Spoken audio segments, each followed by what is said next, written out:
Bismillahirrahmanirrahim. Friends, Assalamu alaikum. I am Mubin Yunus and you are watching masterg.com. Friends, last lecture में हमने D value के मुतालिक discuss किया था microbiology में कि डी वैल्यू क्या होती है और किस तरह से उसको हम यूज करते हैं।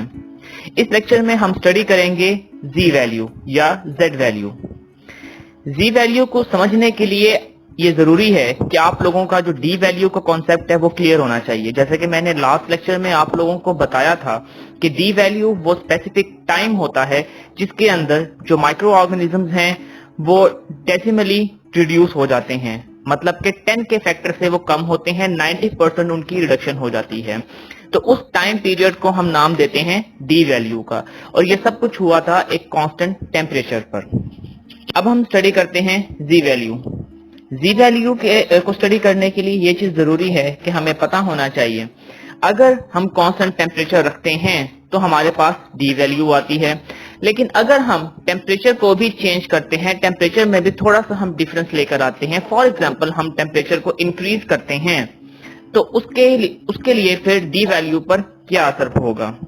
अगर हम जी वैल्यू की सिंपल डेफिनेशन को देखें और इस पर फोकस करें तो आप लोगों के सामने जो स्लाइड शो हो रही है इसमें जो 3 to 4 लाइन्स है फर्स्ट, उसमें इसकी डेफिनेशन है। The G value is the increase और decrease in temperature required to reduce or increase the decimal reduction time by 1 decimal।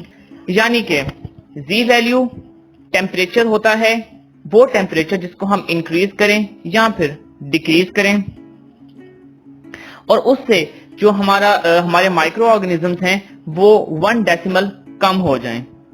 For example अगर वो पहले 1000 हैं तो 1000 से वो कम होकर 100 पर आ जाएं।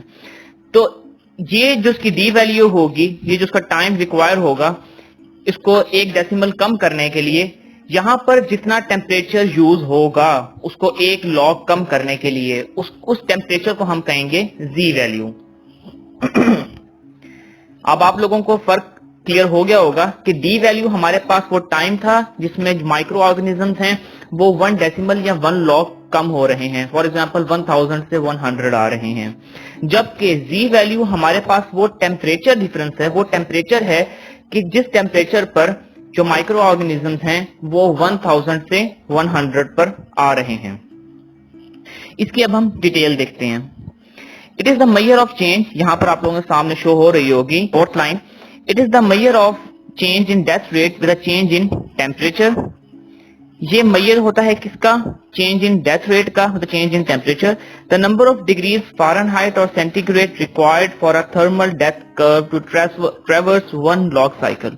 यानी कि जो जी वैल्यू होता है टेम्परेचर होता है जिसको हम फ़ारेनहाइट में, डिग्री सेंटीग्रेड में मेजर करते हैं, और इसमें ये देखते हैं कि माइक्रो ऑर्गेनिजम्स जो है वो 1 लॉग साइकिल कम हो जाए, जो मैंने आपको पहले बता दिया है। Next, this is the temperature increase required to reduce the thermal death time by factor of 10, कि ये वो टेम्परेचर है जिसमें जब आप इसको इंक्रीज करते हो तो आपके पास जो माइक्रो ऑर्गेनिजम्स हैं उनकी थर्मली डेथ हो जाती है 10 के फैक्टर से। नेक्स्ट वो मजीद हमें ये बताते हैं कि the G value gives an indication of the relative impact of different temperatures on a micro organisms, कि जी वैल्यू हमें ये भी इंडिकेट करता है कि डिफरेंट टेम्परेचर्स का एक माइक्रो ऑर्गेनिजम्स के ऊपर क्या इम्पैक्ट होगा और वो कितना सेंसिटिव है उस टेम्परेचर पर। फॉर एग्जांपल हमारे पास एक बैक्टीरिया है, उसको हमने थर्मली प्रोसेस, उसको हमने हीट प्रोवाइड की, तो पहले उसकी अमाउंट 1000 थी, उसके बाद उसने 5 मिनट के बाद उसको हीट करते रहे हम, तो 5 मिनट के बाद उसकी अमाउंट 100 होगी, मतलब कि वो 1 लॉग साइकिल कम हो गया, 1 लॉग उसका कम हो गया, 90% रिडक्शन होगी, ये उसकी डी वैल्यू होगी। फिर हम बात ये करते हैं कि वो जो 1000 से 100 तक आया है इसमें उसको टेम्परेचर हमें कितना देना पड़ा है। फॉर एग्जांपल हमने उसको टेम्परेचर बढ़ाते हुए पहले हमने उसको 50 डिग्री दिया, फिर उसको हमने 60 डिग्री दिया, देन 70 डिग्री, तो 50 से 70 जो 20 डिग्री हमने इंक्रीज किया है, ये इसकी जी वैल्यू होगी। अब हम इसको मजीद समझने के लिए, इसको कैलकुलेट करने के लिए 2 तरीके हमारे पास हैं। नंबर 1 हम फॉर्मूला की मदद से कर सकते हैं, नंबर 2 हम ग्राफ की मदद से कर सकते हैं। आप लोगों के सामने यहाँ पर जी वैल्यू का फॉर्मूला जो है वो शो हो रहा होगा। G is equal to T2 minus T1 bracket close divided by log D1 minus log D2। यहां पर आप लोग देख सकते हैं कि हमारे पास जो ये Z वैल्यू का फॉर्मूला है, इसमें जो T है वो टेम्परेचर डिफरेंस है, मतलब कि T2 माइनस T1 कितना टेम्परेचर डिफरेंस आया, हमने टेम्परेचर को इंक्रीज एंड डिक्रीज किया। Next log divided by log D1 minus log D2।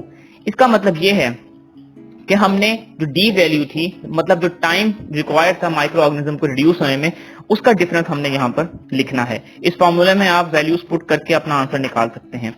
अब सबसे इंपॉर्टेंट चीज इस टॉपिक की जो मैं अब आप लोगों के साथ शेयर करने जा रहा हूं, यहां पर आप लोगों के सामने ये ग्राफ शो हो रहा है। इस ग्राफ के अंदर आप लोग देख सकते हैं कि हमने एक एक्सिस पर डी वैल्यू यानी कि मिनट्स रखे हैं, कितना टाइम रिक्वायर्ड था उसको रिड्यूस होने में, और सेकंड उसका एक्सिस है उसके अंदर हमने इसकी टेम्परेचर रखा है डिग्री सेंटीग्रेड में।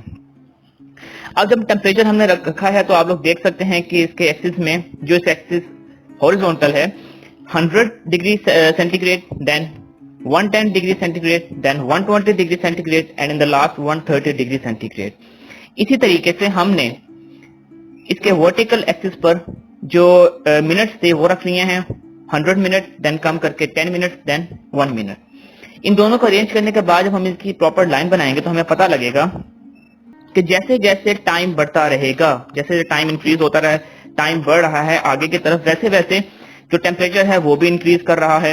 और इन दोनों के साथ साथ क्या हो रहा है, जो माइक्रो ऑर्गेनिजम्स हैं उनकी जो अमाउंट है वो किल हो रही है, वो कम हो रही है, और हमारे पास जो कर्व आ रहा है वो डाउनवर्ड मूव कर रहा है। ये देख सकते हैं आप लोग, डाउनवर्ड मूव कर रहा है। तो जिस तरह से एक लॉग साइकिल फॉर एग्जांपल हम बात करते हैं यहाँ पर के 100 से 10 तक आने के लिए जितना टाइम रिक्वायर होगा मिनट्स के अंदर वो डी वैल्यू होगी, और इसी तरह से 100 से माइक्रो ऑर्गेनिजम्स की अमाउंट को कम होकर 10 पर आने के लिए जितना टेम्परेचर रिक्वायर होगा, यहां पर आप लोग देख सकते हैं वो होगी हमारे पास जी वैल्यू। तो ये इसकी क्लियर एक पिक्चर थी जो मैंने आप लोगों को दिखा दी। नेक्स्ट हम आगे मूव करते हैं और देखते हैं मजीद इस बारे में।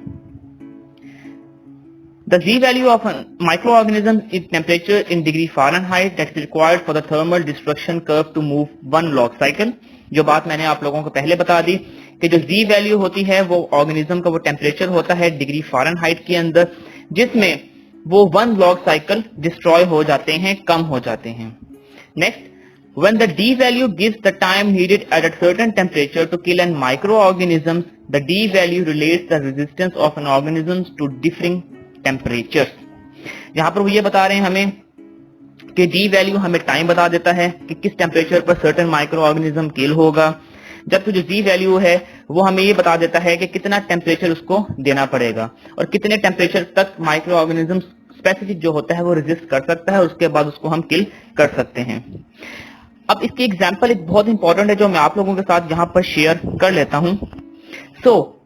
If it takes an increase of 10 degree Fahrenheit to move the curve one log, यानी कि अगर वन लॉग कर्व को आगे मूव करवाने के लिए 10 डिग्री फ़ारेनहाइट लग रहे हैं, then our G value is 10।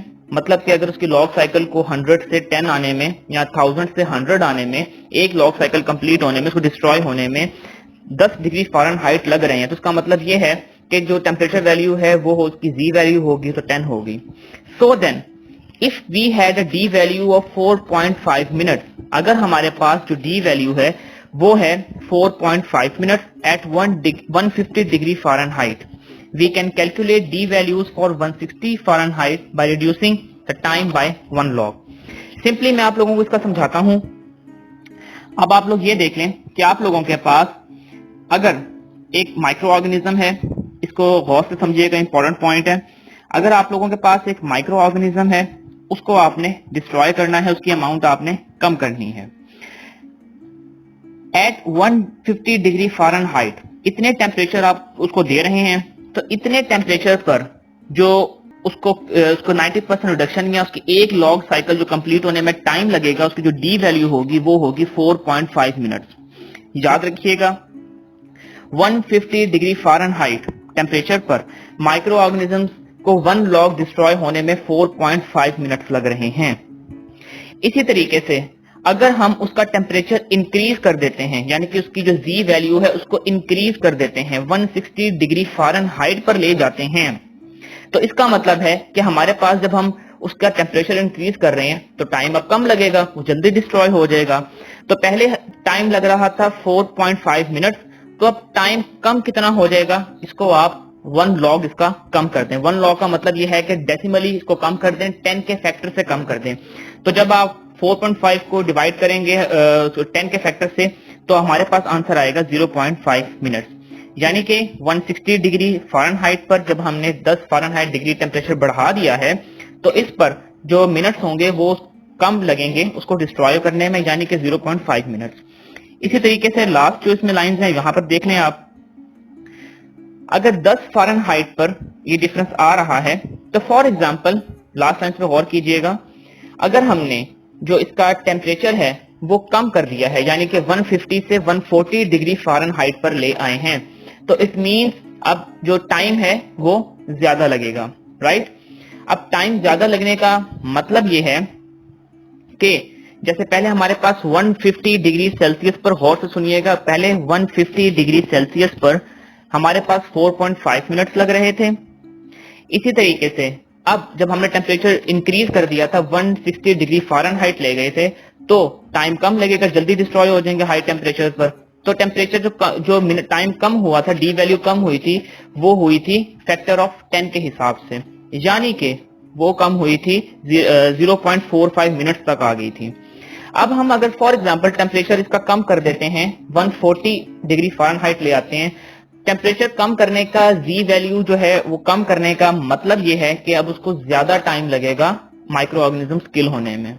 तो इट मींस उसकी डी वैल्यू जो है वो इंक्रीज हो जाएगी। जब उसकी डी वैल्यू इंक्रीज हो जाएगी तो कितनी इंक्रीज होगी, वो 4.5 मिनट से वो बढ़ जाएगी। कितनी बढ़ेगी, बाय फैक्टर ऑफ 10 के फैक्टर से बढ़ेगी। तो जब हम कैलकुलेशन करते हैं 4.5 को 10 के फैक्टर से इंक्रीज करते हैं, इट मींस 45 मिनट्स लगेंगे अब उसे किल होने में। तो हमारे पास जनरल पैरामीटर बन गया कि जिसमें जब टेम्परेचर को हम 10 डिग्री फ़ारेनहाइट ऊपर करेंगे या नीचे करेंगे, तो जो टाइम है माइक्रो ऑर्गेनिजम्स का 90% डिस्ट्रॉय होने का, वो भी उसी तरीके से 10 के फैक्टर से इंक्रीज होगा या डिक्रीज होगा। 0.45 मिनट से अगर बढ़ा देंगे मजीद 4.5 मिनट्स बन जाएंगे, अगर इसको मजीद बढ़ा देंगे 10 के फैक्टर से तो 45 मिनट्स बन जाएंगे। 10 के फैक्टर से ही इंक्रीज या डिक्रीज होगा। तो ये एक छोटी सी मैंने आप लोगों को इसकी चीज बताई है जी वैल्यू की, कि जी वैल्यू क्या होती है और इसका मेजर कॉन्सेप्ट क्या है, और इसको हम किस तरह से फूड प्रोसेसिंग के अंदर और फूड माइक्रोबायोलॉजी के अंदर यूज कर सकते हैं। इन the last again definition repeat कर देता हूं ताकि आप लोगों को आसानी रहे। डी वैल्यू वो टाइम है जिसके अंदर माइक्रो ऑर्गेनिजम्स 10 के फैक्टर से कम हो रहे हैं, जबकि जी वैल्यू वो टेम्परेचर है जिसके अंदर जो माइक्रो ऑर्गेनिजम्स हैं वो 10 के फैक्टर से कम हो रहे हैं। इन दोनों को आपने मिक्स नहीं करना। नेक्स्ट वीडियो में इंशाल्लाह मैं आप लोगों को बताऊंगा कि what is F value. F value भी बहुत इंपॉर्टेंट है, तब हमारा ये कंप्लीट लेक्चर जो है आप लोगों को समझ आ जाएगा। नेक्स्ट लेक्चर में मुलाकात होगी इंशाल्लाह आप लोगों से, और आपसे रिक्वेस्ट है कि हमारे चैनल masterg.com को लाइक, सब्सक्राइब और शेयर कर दें ताकि इसी तरह की इंफॉर्मेटिव वीडियोस आप तक पहुंचती रहें। गुड लक, अल्लाह हाफिज।